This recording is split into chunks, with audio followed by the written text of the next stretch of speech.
gente começar, tá, João? Tá bom, vamos lá.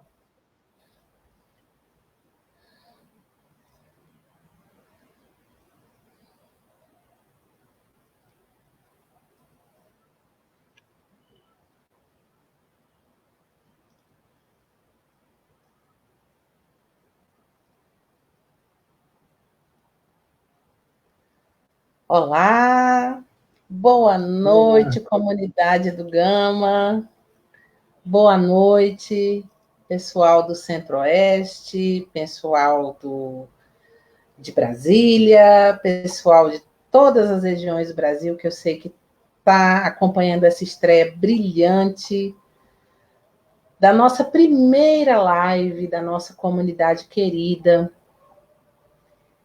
E hoje nós temos assim, a missão, e não só a missão, mas a honra de receber ele que é o nosso mais novo companheiro, o mais novo camarada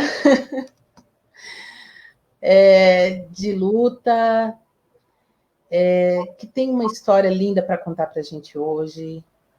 É uma história séria, testemunho ocular e viva da história do nosso país. Ele é filósofo, ele é escritor, ele é poeta, ele é membro do comitê central do nosso partido, PCdoB. Ele é também presidente executivo do Instituto João Goulart. Ele é filho do presidente João Goulart. João Vicente Goulart. Boa tarde, boa noite. Bom dia, João Vicente. Bom dia, boa tarde, boa noite a todos vocês que aí do Gama e a todos aqueles que estão conosco aí nessa estreia de Os 65 Comuns, o que para Os mim 65 comuns. Você sabe, João, assim, que os 65 comuns é uma iniciativa do PCdoB Gama para justamente trazer tudo isso de bom e de rico que a gente tem nesse período que a gente está sem fazer nada, né? Aí nessa quarentena. Claro que alguns estão aí trabalhando em casa, mas muitos estão em casa, né? Querendo algo novo, além das lives sertanejas, né? Querem saber o que está acontecendo por aí, né? E estão em casa querendo saber o que está acontecendo por aí, querendo conhecer gente nova e querendo conhecer pessoas como você, João. muito obrigado. Eu também acho que essa quarentena obrigatória que nos impuseram nos traz essa grata, né, comunicação entre as pessoas que eu acho que estão se comunicando, inclusive não só politicamente, mas estão se comunicando em aniversários. Outro dia o meu sogro estava fazendo anos, nós fizemos uma live em família. Então, para mim, é uma honra realmente, Mônica, estar tá inaugurando aí essa nova comunicação de vocês aí com esse nome, os 65 Comuns. Até porque o Movimento 65, eu acho que foi um importante passo que o nosso partido deu para fazer essa coleta de homens, de mulheres, de pensamentos em torno, não é, da luta política nacional que nós devemos travar, porque cada dia mais o nosso país se encontra aí numa posição completamente é, a caminho, talvez, de uma ruptura institucional grave que nós deveremos estar atentos. Quanto mais o Movimento 65 debater essa questão com pessoas que queiram vir e se integrar a esse movimento, como uma junção ao nosso partido e também o debate da alerta da ruptura constitucional, da ruptura institucional e política que poderemos ter em nosso país, como tudo nos mostra aí, cada dia mais, a aceleração desse processo que esse presidente psicopata que nós temos está dirigindo o Brasil para uma posição dessas, né? Então, nós temos que dar os parabéns a vocês aí, porque debater a questão política, debater a questão econômica nacional, debater a questão social de nosso país, mais ainda com essa tragédia do coronavírus que está nos atingindo, é mais do que necessário, é uma obrigação de todos os brasileiros tentarmos esta interlocução e descobrir novos caminhos para que possamos, de mãos dadas, a nação brasileira sair desse atoleiro, não somente um atoleiro sanitário, mas um atoleiro político, que esse é o mais grave que nós haveremos de enfrentar caso nos dirijamos a uma ruptura institucional. João, assim, o nosso canal, ele é isso, né? Ele é dirigido para isso mesmo, para trazer para as populações, para as bases, para as zonas de casa. Eu sou professora de atividades, trazer para a gente assim, qual é a visão, né? Qual a visão que as pessoas estão tendo nessa época de confinamento, onde a gente não pode sair muito para conversar, para dialogar, para debater. Aqui mesmo no Gama, a gente não chama simplesmente Gama, a gente chama República Democrática e Popular do Gama. Oh, que beleza! Nós temos um sonho, nós temos um sonho ainda de ser uma cidade, um país, né? Um local onde a gente possa realmente exercer em plenitude a democracia. A gente sabe que democracia não acontece sem a gente curar aí essa chaga da desigualdade social, né? Você, João, é filho do ex-presidente João Goulart e sabe, mais do que nunca, como é duro um golpe de Estado num país, né? Você, com a sua família, teve que, depois do golpe militar sofrido, teve que ir para o Uruguai, teve que ficar lá, né? Com sua família, teve o seu pai, infelizmente, assassinado pela Operação Condor. Infelizmente, a gente teve, nós do Brasil tivemos que descobrir isso, né, por meio das autoridades, das pessoas da Argentina, né, que procuraram saber o que foi a Operação Condor, porque se dependesse do nosso país, infelizmente, nós não iríamos saber. João, você tem lembrança, mesmo criança, você tinha noção do que estava acontecendo? Qual é que era, assim, dá para você, mesmo criança, contar para a gente qual é a chaga direta que um golpe de Estado pode trazer para a nossa população, para uma população de um país? Bom, realmente nós temos aí uma coincidência muito grande. Em 1964, quando houve o golpe de Estado, eu tinha 7 anos de idade. Fui para o exílio. O exílio é uma coisa muito dura para as famílias que tiveram que enfrentar esse drama em 64.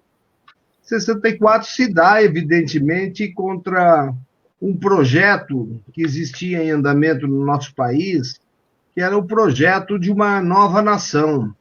Existia o governo João Goulart, que desde a sua origem, não é? Quando foi eleito em 1960 a chapa Jânio para presidente e Jango para vice, eu gostaria de esclarecer. era separado, né? O voto do presidente. Eu vou a isso. O vice do presidente Jânio Quadros era o senador Milton Campos, na chapa do Jânio. E nós, trabalhistas, na época, concorremos com a chapa Lott e Jango. Lott era um general nacionalista, militar altamente respeitado por ser um militar nacionalista, que, inclusive Lott deu o golpe branco quando parte dos políticos brasileiros não quiseram dar a primeira posse a Juscelino e Jango em 55, porque naquele então não havia necessidade de segundo turno e Juscelino se elegeu com um pouco mais de 30% dos votos nacionais. Mas o golpe de Estado, voltando ao golpe de Estado, Jango já assume, em 1961, na renúncia do presidente Jânio Quadros, um clima muito tenso militarmente. Por isso que no começo do programa, eu dizia, tenho experiência de vários golpes, né? E nós temos aqui similitudes. O golpe de 64 foi um golpe militar, cívico-militar, ou seja, tanque na rua, fechamento de Congresso Nacional, 21 anos de tortura, presos ilegalmente, a extinção do habeas corpus, enfim, a censura prévia dentro das redações dos jornais, e tudo isso nos levou a 21 anos de ditadura. Não foram 2 anos e meio, foram 21 anos de ditadura que o povo brasileiro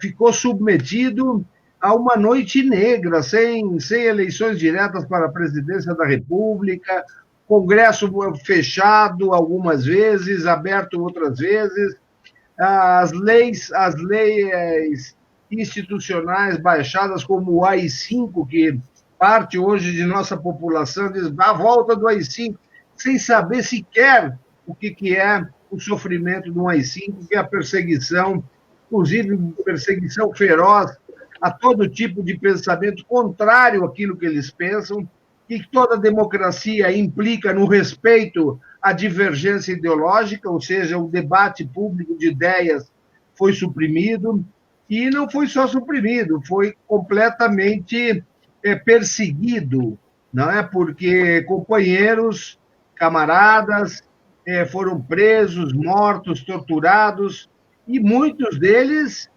presos, mortos, torturados, desaparecidos, sequestrados, sob a tutela do Estado, quando já estavam presos, sob a responsabilidade do Estado brasileiro.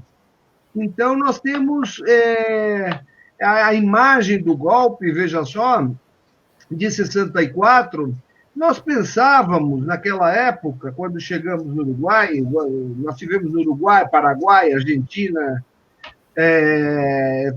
Inglaterra, terminamos lá, porque chegou o momento que a América Latina, todos os governos latino-americanos eram ditaduras militares, e isso não era uma decisão própria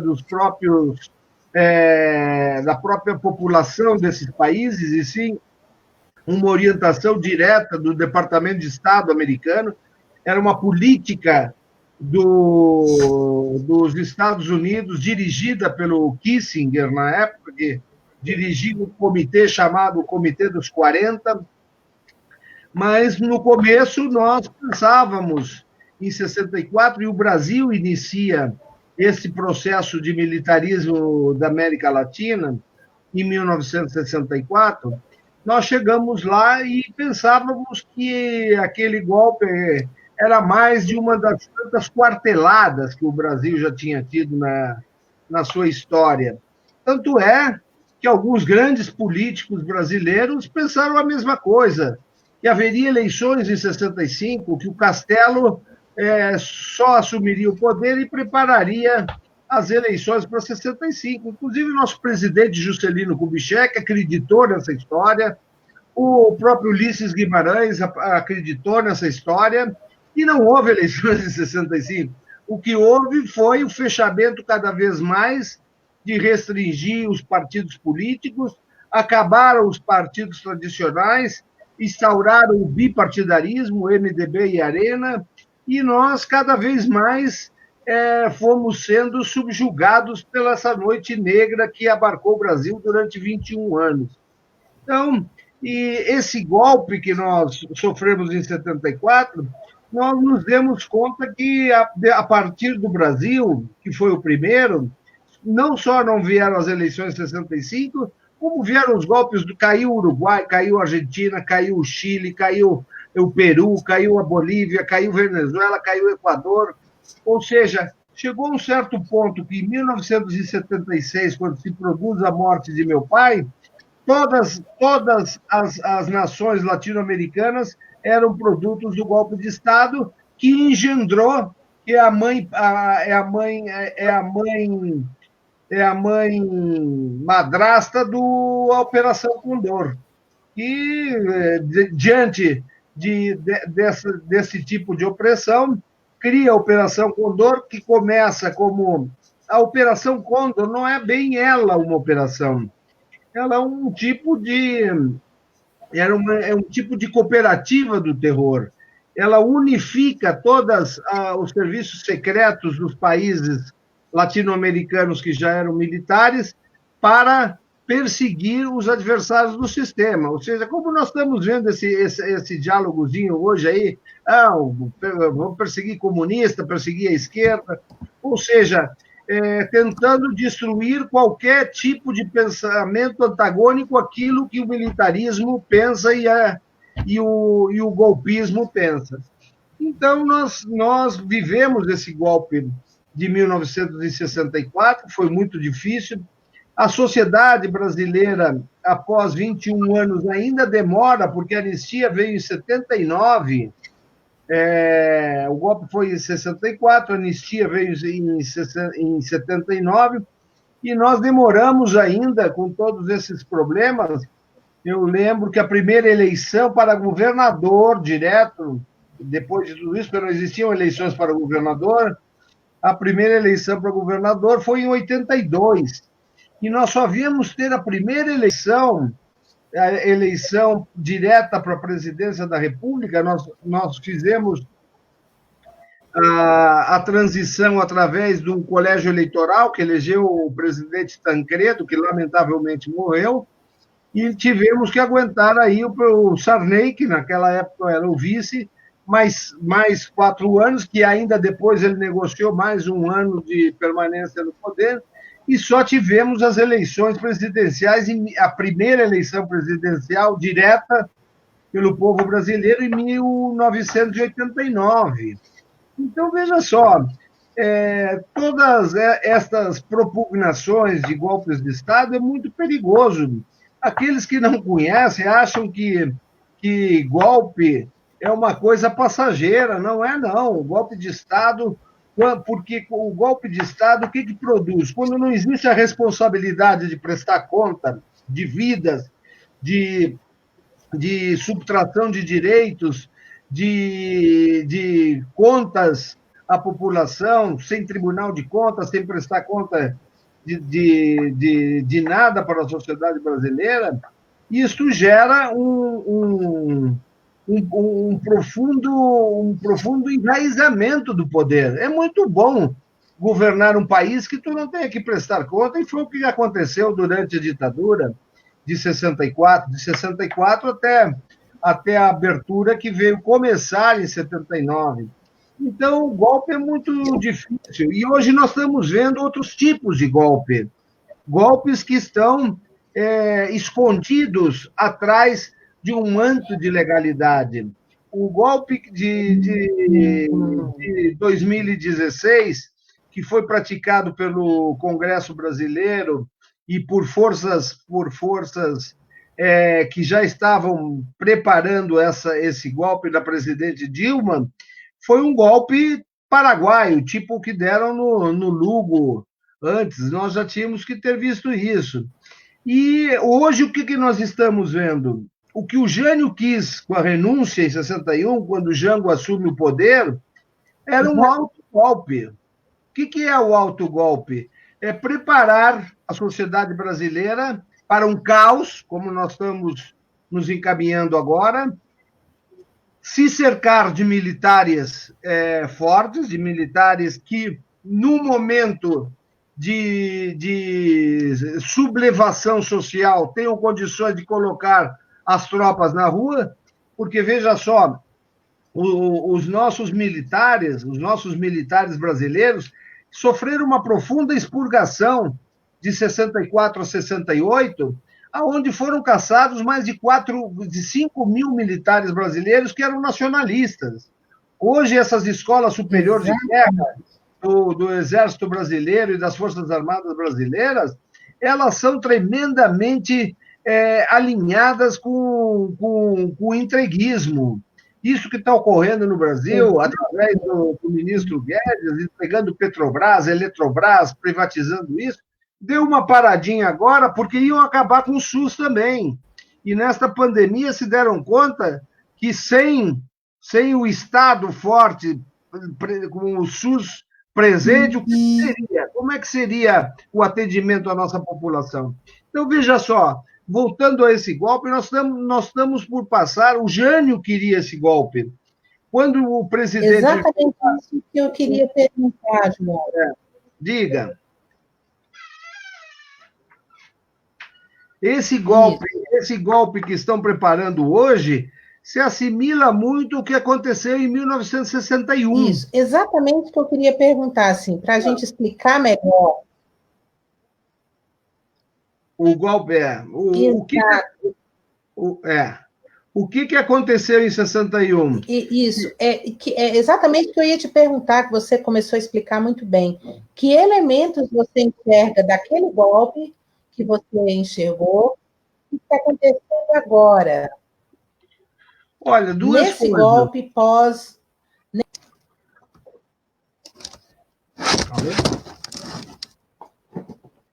Não. Oi, pode falar. Tá, vou falar. Olha só, o golpe de 2016 na Dilma, apesar de ser um golpe parlamentar, os atores que nele influenciaram são muito parecidos, são irmãos gêmeos do golpe de 64. Só que o modelo de desativação do poder é diferente. Um é parlamentar e o outro é com tanque na rua. Mas os atores são os mesmos. Era a grande imprensa trabalhando pela desestabilização do governo João Goulart, a Fiesp, né, os grandes empresários nacionais que na época na Fiesp que fizeram a marcha da família por Deus e pela liberdade, um discurso muito parecido, né, ao que presenciamos hoje, que trouxeram na época... exatamente iguais, né, João? Trouxeram na época um padre americano, o padre Peyton, para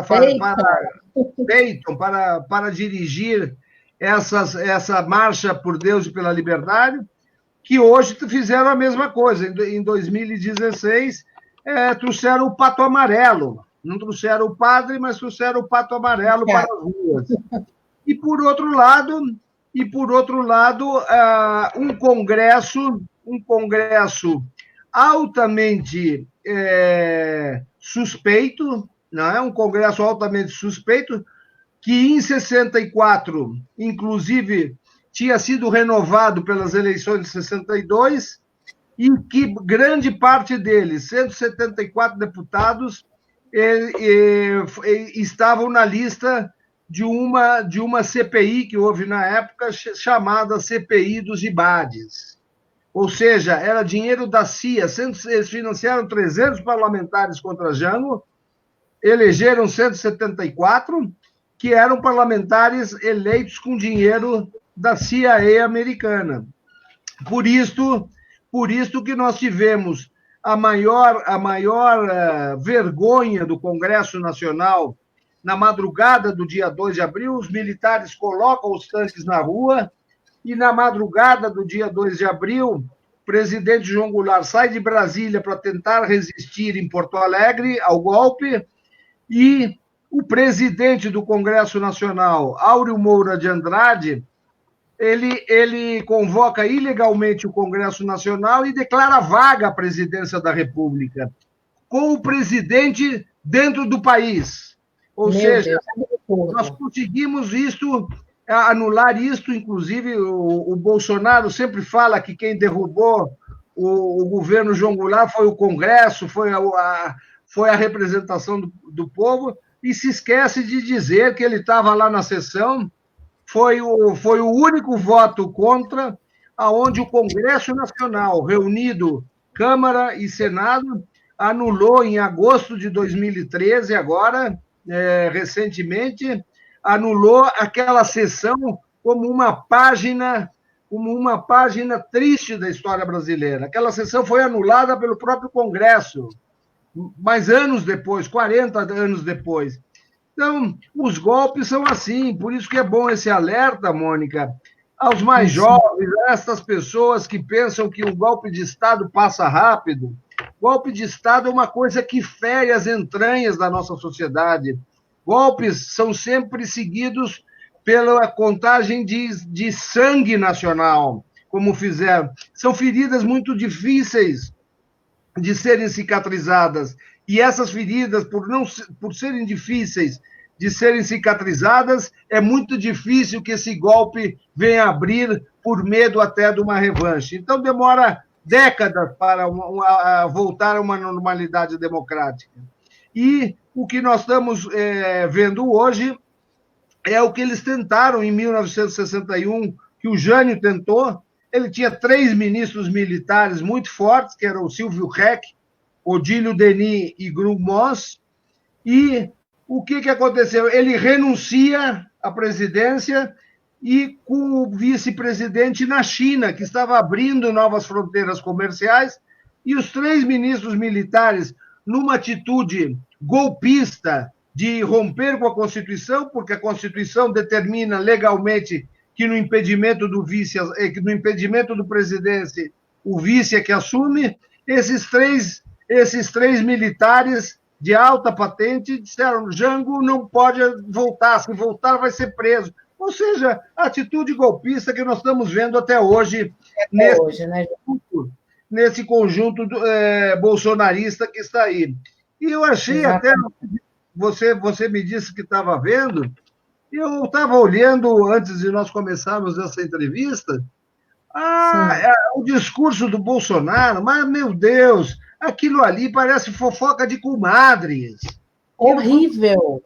Fofoca de comadres. Um presidente medroso juntar um ministério daqueles para justificar o que ele não justificou, que é a saída de um ministro que ele João, o que é pior, e o que é pior em meio de uma crise mundial de saúde, João, né? Assim, no meio de uma crise mundial, num país que já sofre as mazelas do golpe anterior, né? Do golpe de 64. E outra coisa. Como que você avalia isso, João? Como que você observa esse cenário? A gente já sofria com as mazelas do golpe de 64. Aí vem o golpe de 2016. E aí a gente tem uma crise de saúde mundial. E a gente vê um governo completamente inerte. Como que você analisa esse cenário? Diante de tudo que você já viu, já observou, já viveu. O que você tem a dizer sobre isso? Olha, é uma situação muito difícil, é uma situação, como eu estava falando, que ela está se dirigindo ao caos social. Nós temos uma pandemia muito grave no país e estamos vendo aí esforços para flexibilizar, né, a permanência das pessoas dentro de casa.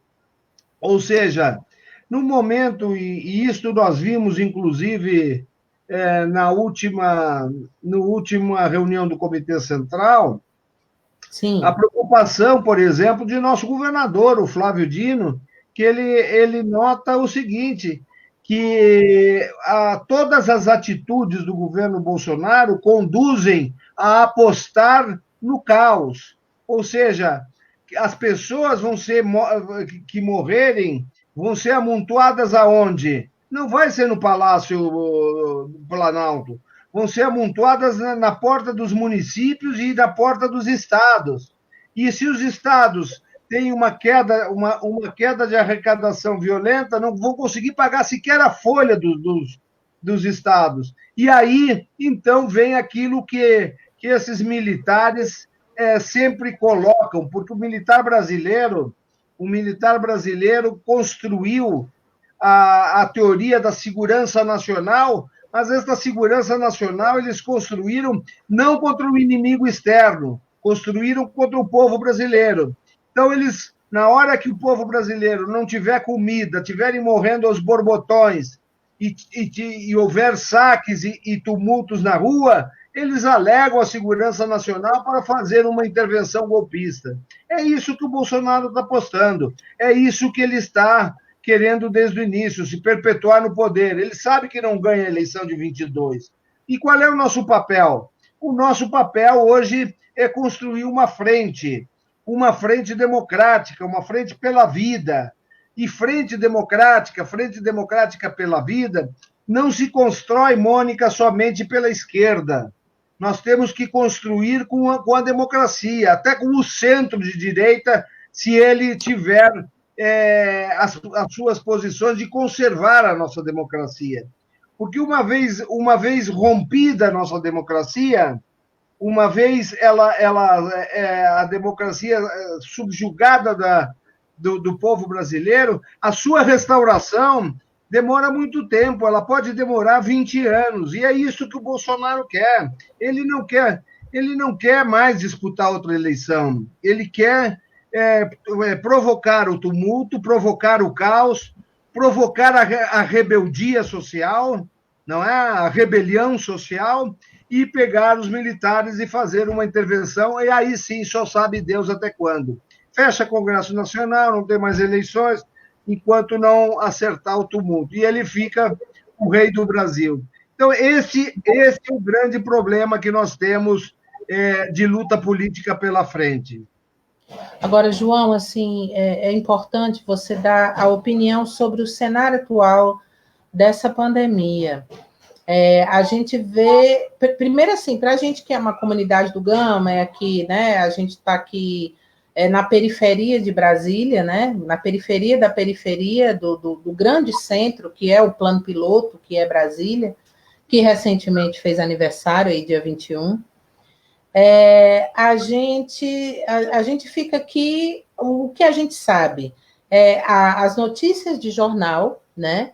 E a primeira notícia que a gente teve dessa doença foi algo que chegou de uma classe economicamente mais abastada, que pegou a doença lá fora, na Europa, nos Estados Unidos, e que trouxe para cá, até que a gente teve a nossa primeira grande surpresa, que foi a morte de da empregada doméstica que trabalhava para essa pessoa que pegou a doença lá, se não me engano, na Itália, e que ela faleceu de Covid-19. E até aí começou-se essa discussão, né? O que está matando o pobre? É a doença em si? O isolamento social? Como que você analisa esse cenário de discussão sobre a responsabilidade de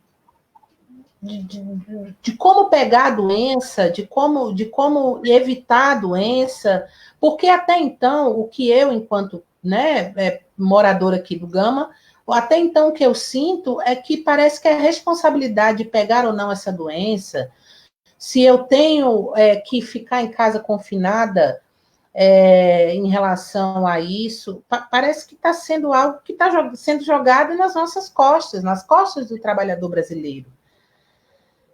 Num cenário de golpe, né, onde a Covid aí se apresenta, hoje mesmo ele estava lá, né, rodeado, né, dando sua declaração sobre o Sérgio Moro, rodeado lá de seus ministros, nem sequer tocou no assunto, né, da Covid, que é se eu fosse, você fosse, eu acho também, chefe de Estado, você estaria muito preocupado sobre isso. E aí, como que você analisa esse rumo de discussão?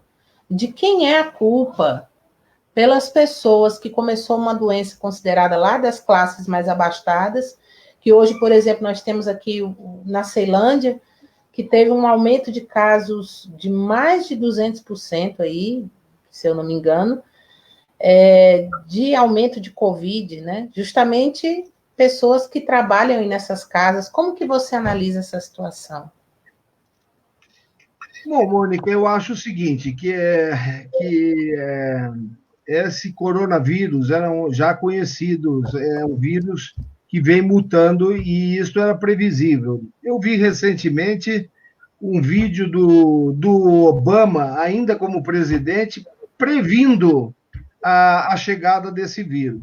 Eu acho que o problema já era previsível no mundo inteiro a chegada desse vírus. Agora, a inevitabilidade disso, nós estamos vendo o seguinte: a maior potência militar do mundo, né? Nós vimos recentemente o porta-aviões da classe Nimitz americano, com poder atômico de destruir um continente, foi parado, né, pelo vírus. A sua tripulação teve que parar na ilha de Guam, parado, imobilizado, um porta-aviões que desloca 100 mil toneladas no mar, com uma tripulação de 5 mil marinheiros, com 120 caças de última geração, portador de bombas atômicas, teve que parar pelo Covid-19. Então, nós estamos vendo o seguinte, que nós estamos enfrentando um inimigo que as classes, tanto os estados poderosos como os Estados Unidos, que viu um porta-aviões da classe Nimitz ser parado, como essas classes sociais. Por que não vão agora para Nova York, para Big Apple, comprarem dessa elite brasileira nojenta que só fica falando em Nova York, Londres? Por que não vão para Nova York fazer as compras agora? Por que não vão para o Harrods de Londres fazerem as suas compras, ou para a Quinta Avenida em Nova York? Eu acho que em algum ponto isso tem que mostrar a essas classes que a distribuição de renda no mundo inteiro está mostrando que nem para quem tem dinheiro. Veja só, o presidente do Santander, o presidente europeu do Santander, eu vi uma declaração da filha dele, diz: olha, nós somos uma família milionária. Meu pai morreu sozinho, procurando respirar ar que é de graça. Ou seja, nós temos que sair dessa situação com uma outra visão social. Eu acho que não é mais possível nós mostrarmos ao mundo essa indiferença para 1/3 da humanidade que passa fome em função dessa economia de mercado que eles querem nos empurrar aqui no Brasil e que o mercado tudo resolve. Aonde está a democracia tão bem falada ou pregoada por eles? É o começo do fim do neoliberalismo, João? Você acredita nisso? É uma pergunta difícil. Eu acho o seguinte: eu acho que vai começar por uma diferença das posições econômicas.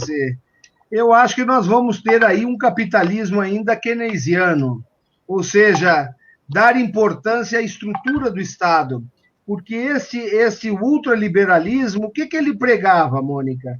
Ele pregava a extinção mínima do Estado, o Estado que só se preocupasse com a segurança, ou seja, e com a pandemia nós estamos vendo que é o Estado que tem que estar preparado para os grandes desafios sociais. O que faria o Brasil sem o SUS, se os hospitais do SUS tivessem sido privatizados? O que fariam essas pessoas que não têm seguro de saúde?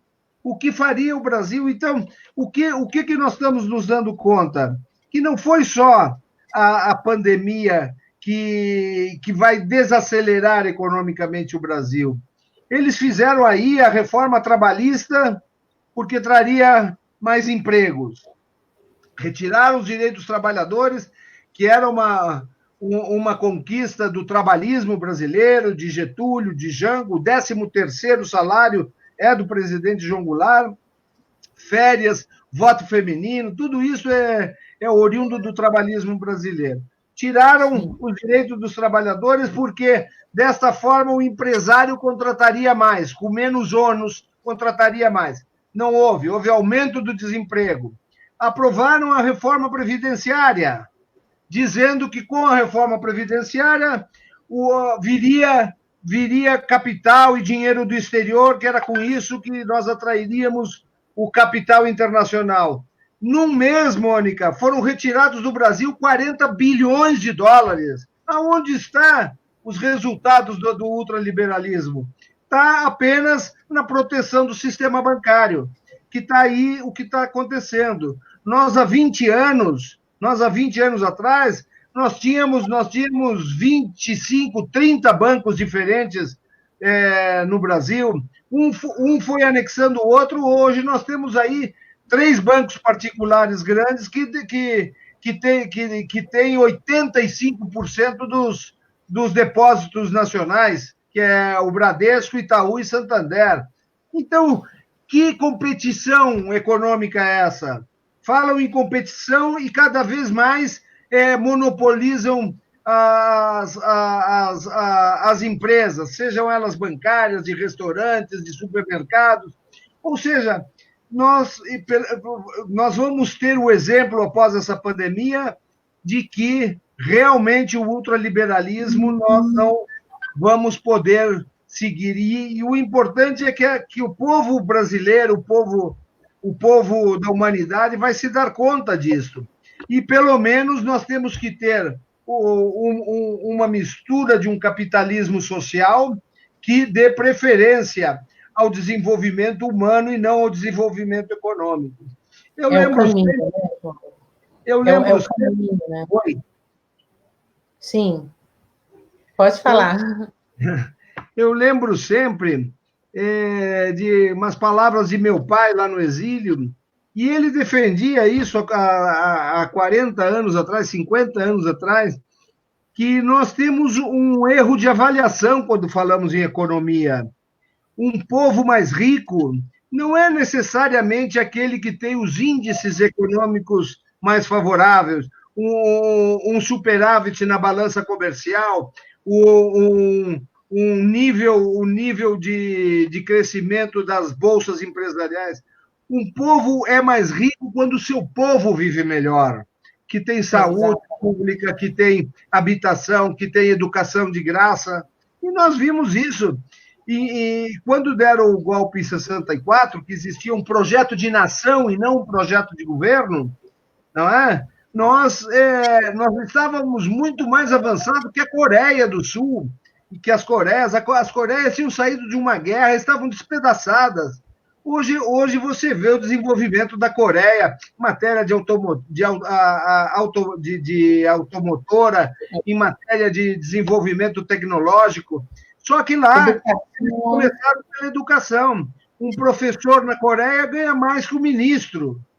Então, nós temos que mudar o pensamento e a nossa economia ser voltada para o desenvolvimento social e não para o desenvolvimento econômico. E para isso, só para concluir, para que nós consigamos atingir esse desafio, nós temos que ter educação. Educação é a base, por isso que Paulo Freire é tão odiado por esse sistema, porque Paulo Freire ensinava as pessoas não só a ler e a escrever, como as ensinava a se instruir e a se rebelar contra o sistema que está colocado. Então, nós temos que mudar o nosso pensamento e colocar os nossos irmãos, a nossa humanidade, em primeiro lugar que o desafio do lucro a qualquer custo. João, agora sim, eu queria que muito rapidamente assim, você desse aí a sua opinião e o seu alento em relação à política local. O Ibanez me parece que começou bem, né, atendendo aí as recomendações da OMS, sendo rápido aí, né, nas atitudes, e de repente tem uma reunião aí com esse presidente, e de repente começa a mudar de ideia, a afrouxar nas suas decisões. Como que você analisa isso tudo? Para a gente fechar e a gente falar ainda sobre as questões do Instituto João Goulart, aqui em Brasília, que é muito importante a gente falar sobre isso. Deixa eu te falar, Mônica, essa questão do Ibanez, eu até me coloco um pouco, não como culpado, mas nós, antes da incorporação do PPL ao PCdoB, nós disputamos a eleição aqui em Brasília e nós apoiamos o Ibanez, né? Nós apoiamos o Ibanez desde o primeiro turno, quando ele estava com 1% apenas. E foi isso que nos levou, né? Mesmo nós não tenhamos eleito nenhum deputado distrital, isso nos levou a construir um espaço dentro da Secretaria do Trabalho, do qual o PPL é responsável e do qual eu fui presidente do PPL. Mas hoje eu te digo sinceramente, hoje eu não acredito mais que nós tenhamos espaço para permanecer no governo Ibanez. E isso com toda sinceridade. Eu acho que nós temos aí um desafio muito grande, que é as eleições de 2022. Nós fizemos a incorporação ao PCdoB. Nós temos um desafio de fazermos, no mínimo 2% dos votos para deputado federal. E nós estamos vendo que nós não temos mais espaço aqui no governo Ibanez. O governo Ibanez tem ojeriza à esquerda. Ele tem ojeriza à esquerda. Ele está mantendo alguma relação conosco, mas do ponto de vista de nos desprezar. Então, eu acho que chegou a hora de nós pensarmos. Nós temos um grande desafio, e temos que nos dar conta disso, que nós temos a eleição do Flávio. Eu acho que nós temos uma grande chance, em 2022, de elegermos o primeiro presidente comunista do Brasil. Mas, para isso, nós vamos ter que construir condições políticas. E é evidente que não será o Ibanez o palanque do Flávio Dino em Brasília. Não é? Vamos ser lógicos e claros e absolutos. Nós vamos ter que construir outra opção política. Então, nós temos que estudar, inclusive isso é uma questão que eu estou encaminhando para a próxima, porque você sabe, nosso partido é altamente democrático, e eu não fujo da democracia, mas também não fujo de dizer e de sentir aquilo que eu penso. Eu acho que se nós permanecermos no governo Ibanez até o final, nós não teremos chance de retroceder para nenhuma outra. Nós só teremos o ônus de estarmos com o Ibanez e não teremos nenhum bônus político eleitoral. Então, nós temos que desconstruir essa imagem. O Ibanez está no colo do Bolsonaro. Ele ainda não foi nomeado o novo ministro da Justiça, mas que está todo dia consultando no Palácio pode ser o nosso secretário de Segurança aqui do DF, por indicação do Ibanez, tomara que não seja, mas também tanto faz a essa altura do partido.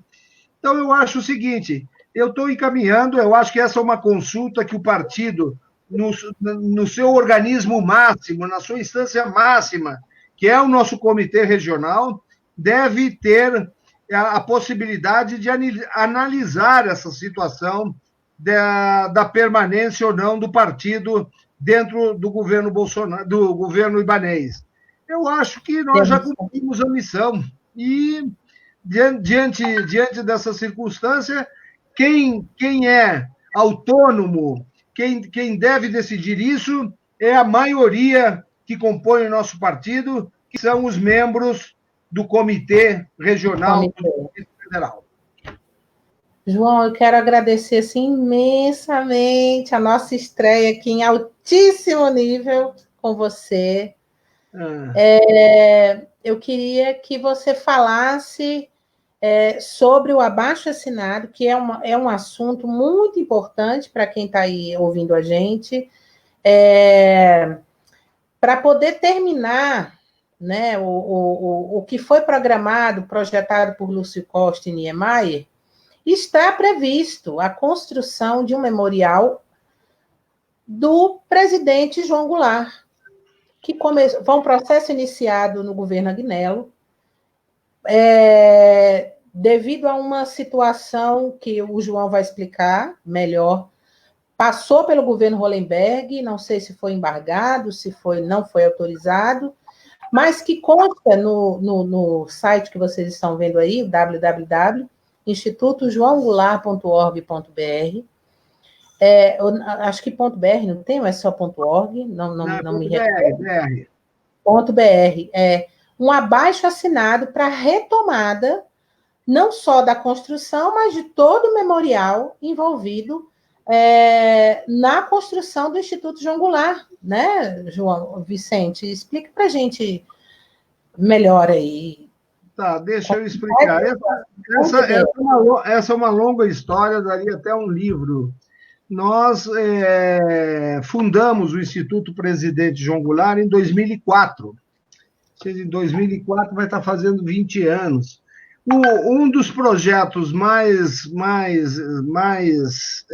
importantes do Instituto, nós já fizemos 2 filmes históricos do presidente João Goulart, da Operação Condor, enfim. Mas um dos projetos mais importantes que nós fizemos, e que está pronto no papel, é claro, é a construção, que não é uma construção do Memorial João Goulart.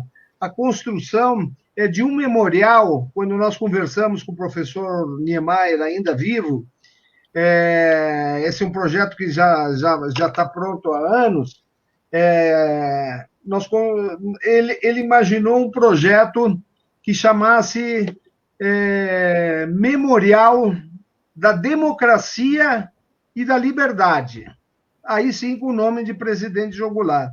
E a ideia dele, nós temos isso escrito, assinado por ele, é que o Brasília precisava, né, de um espaço onde se reverenciasse a democracia, se reverenciasse o grande valor humano que é a liberdade, e que se relembrasse que nós nunca mais poderíamos perder o que aconteceu em 1964.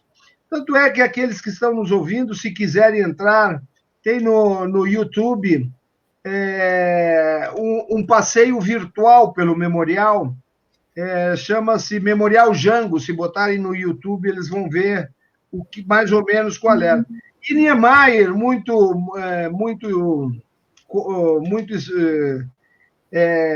artisticamente, ele é uma cúpula, esse memorial, e ele colocou uma seta vermelha para identificar a democracia, atingindo a cúpula projetada, em vermelho com o ano 1964, de uma forma de lembrar a tragédia que o Brasil passou quando perdeu a sua liberdade, perdeu a sua democracia através de um golpe de Estado.